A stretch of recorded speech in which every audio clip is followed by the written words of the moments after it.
Introducing Growth Guarantee Homes from MP Developers. Trust forever. Cooker whistle மறந்து உணவு வீணாகி போச்சா? இனி அந்த கவலையே வேண்டாம். வழங்குகிறோம் உலகின் முதல் விசில் கவுண்டர் குக்கர், புதிய அல்ட்ரா குரோனோ. அல்ட்ரா என்றால் ஆரோக்கியம். கிருஷ்ணகிரி மாவட்ட வன எல்லையில் உள்ள ராசிமணல் பகுதியை தமிழக அனைத்து விவசாயிகள் சங்கங்களின் ஒருங்கிணைப்பு குழு தலைவர் PR பாண்டியன் பார்வையிட்டார்.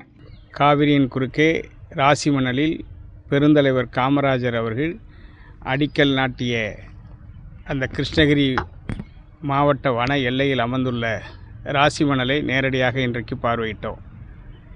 ஏற்கனவே ராசிமணலில் அணை கட்டுவதற்கு அடிக்கல் நாட்டப்பட்டிருந்ததை 2018 முதல் வெளி உலகுக்கு எடுத்து சொல்லி தொடர்ந்து ராசிமணல் அணை கட்டுவதற்கான ஒத்த கருத்தை உருவாக்குவதற்காக 2024 கர்நாடக தமிழக விவசாயிகள் ஒன்றாக ராசிமணலை பார்த்துவிட்டு மைசூரிலே ஒன்றாக அமர்ந்து ராசிமணல் அணை கட்டுவதற்கு கர்நாடக விவசாயிகள் முழு துணை இருக்கிறார்கள். குறிப்பாக மேகதாட்டுவில் கர்நாடகம் அணை கட்டினால் கிருஷ்ணராஜசாகரில் தண்ணீர் தேக்குவதை கைவிட்டு 1000 மீட்டர் ஆழத்தில் 80 கிலோமீட்டருக்கு மேல் தொலைவில் அடர்ந்த வனப்பகுதியில் மேகதாட்டுவில் கர்நாடகம் அணை கட்டினால் கர்நாடக விவசாயிகள் அழிந்து போவார்கள். எனவே இது அனுமதிக்க முடியாது என்றும், ராசிமணலில் தமிழ்நாடு அணை கட்டி கொண்டால் மேகதாட்டுவிலிருந்து ராசிமணல் வரையிலும் 40 கிலோமீட்டர் காவிரியின் இடதுகரை தமிழ்நாட்டிற்கு சொந்தம், வலதுகரை கர்நாடகாவுக்கு சொந்தம், ஆறும் இடதுகரையும் தமிழ்நாட்டிற்கு சொந்தம் என்பதால் அணையை அவர்கள் கட்டிக்கொள்ளட்டும்.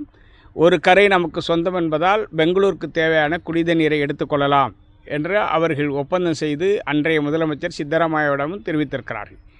இந்த நிலையில் தற்போது தென்னிந்திய முதலமைச்சர்கள் மாநாட்டில் கலந்து கொண்ட கர்நாடக முதலமைச்சர் DK சிவகுமார் தமிழ்நாட்டில் உபரி நீரை, காவிரியில் வரக்கூடிய உபரி நீரை கடலில் கலக்க செய்கிறார்கள்.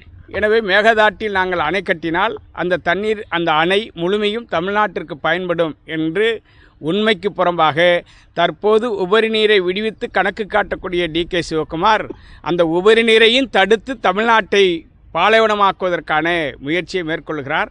இந்த மேகதாட்டு அணை கட்டினால் கர்நாடக விவசாயிகளும் தமிழ்நாடு விவசாயிகளும் அழிந்து போவார்கள் என்பதை தெரிந்தும் அரசியல் லாப நோக்கோடு மேகதாட்டு அணை கட்டுவதற்கு துடிக்கிறார். கடந்த திமுக ஆட்சி 2024 ராசிமணலில் அணை கட்டுவதற்கு கொள்கை ரீதியாக ஒப்புக்கொண்டு கடிதம் கொடுத்திருக்கிறார்கள்.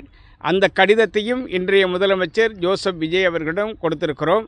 உடனடியாக ராசிமணல் அணை கட்டுமான பணியை துவங்குவதற்கு போர்க்கால அடிப்படையில் மத்திய மாநில அரசுகள் உரிய நடவடிக்கை மேற்கொள்ள வேண்டும். மேகதாட்டு அணையை தடுத்து நிறுத்த வேண்டும். உபரி நீரை தடுத்து ராசிமணலில் அணை கட்டி மேட்டூர் அணை மூலமாக பாசனத்திற்கும் பயன்படுத்தலாம்.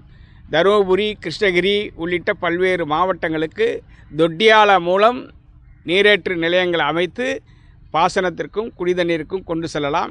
எனவே மேகதாட்டு அணையை தடுத்து நிறுத்துவதற்கு ராசிமணல் அணை கட்டுவதற்கான நடவடிக்கையை விரைவாக துவங்க வேண்டும் என்று நாங்கள் வலியுறுத்துகிறோம். இந்த ஒகேனக்கலில் பரிசல் இயக்குவதற்கு தொடர்ந்து தடை விதிக்கப்படுகிறது. இதனால் சுற்றுலா தலமான ஒகேனக்கல் வெறிச்சோடி கிடக்கிறது. குறிப்பாக கடந்த காலங்களில் 30,000 கனஅடி தண்ணீர் விடுவிக்கிற போது கூட இந்த பகுதியில் பரிசல்கள் இயக்க அனுமதிக்கப்பட்டது. இன்றைக்கு 8,000 கனஅடிக்கு குறைவாக தண்ணீர் விடுவித்தால்தான் பரிசல் இயக்கப்படும் என்று சொல்கிறார். மேட்டூர் அணையும் நிரம்பவில்லை. எனவே தண்ணீரை கர்நாடகம் அடைத்து விட்டால் வறண்டு போய்விடுகிறது. ஒட்டுமொத்தமாக இந்த பரிசல் இயக்கக்கூடிய இந்த சுற்றுலா தலம் வெறிச்சோடி கிடப்பதோடு மட்டுமல்ல, அவருடைய வாழ்வாதாரமே அடியோடு அழிகிறது. எனவே 30,000 கனஅடி வரையிலும் தண்ணீரை விடுவிக்கிற போது அனுமதி கொடுத்த அதே வழிகாட்டு முறைகளை பின்பற்றி அவர்களுக்கு பரிசல் இயக்குவதற்கான அனுமதியை வழங்க வேண்டும். ஒட்டுமொத்த தமிழக விவசாயிகளை அழிப்பதற்கென்றே அவர் பொய் பிரச்சாரத்தில் ஈடுபட்டிருக்கிறார். உபரி நீர் கடலிலே சென்று கலப்பதை தடுத்து ராசிமணலில் தமிழகம் அணை கட்டி கொண்டால் அந்த தண்ணீர் கடலுக்கு செல்லாது.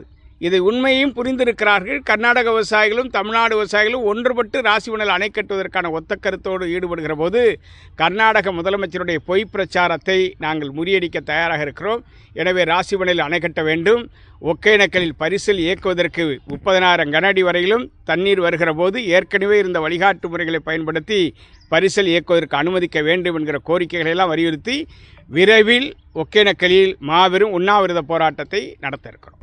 திருத்தப்பட்ட வரைவு திட்ட அறிக்கை என்பது தமிழ்நாடு காவிரி மேலாண்மை ஆணையம், புதுச்சேரி, கேரளா உள்ளிட்ட மாநிலங்களில் ஒப்புதல் இல்லாமல் அந்த வரைவு திட்ட அறிக்கை செல்லாது. இதனை பாராளுமன்றத்திலே வெளிப்படுத்தியிருக்கிறார்கள். உச்சநீதிமன்றமும் காவிரி நடுவர் மன்ற இறுதி தீர்ப்பும் தமிழக ஒப்புதல் இல்லாமல் மேகதாட்டு அணை கட்ட முடியாது. எனவே இந்த மேகதாட்டினுடைய விரிவான வரைவு திட்ட அறிக்கை என்பது காவிரி மேலாண்மை ஆணையம் தமிழ்நாடும் அனுமதி கொடுத்தால்தான் அந்த விரைவு திட்ட அறிக்கை செல்லுபடியாகும்.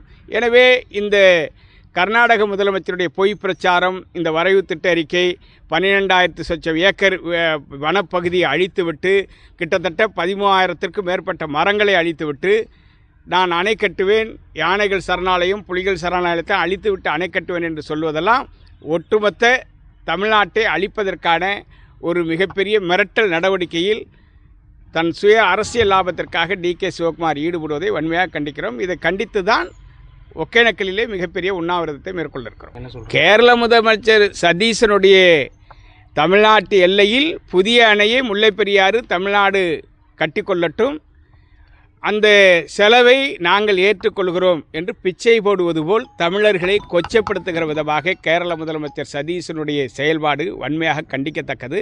அணை வலுவாக இருக்கிறது என்று மத்திய அரசின் அணைகள் பாதுகாப்பு மசோதாவின் அடிப்படையில் போடப்பட்ட குழுவும், மத்திய ஜல்சக்தித்துறை செயலாளர் தலைமையிலான குழுவும், உச்சநீதிமன்றம் நியமித்த இரு குழுக்களும் முல்லைப்பெரியாறு அணை வலுவாக இருக்கிறது, அதனை பேபி அணையை பலப்படுத்தி 152 அடி கொள்ளளவை உயர்த்துவதற்கு உச்சநீதிமன்றமும் 2022 உத்தரவுகளை பிறப்பித்திருக்கிறது.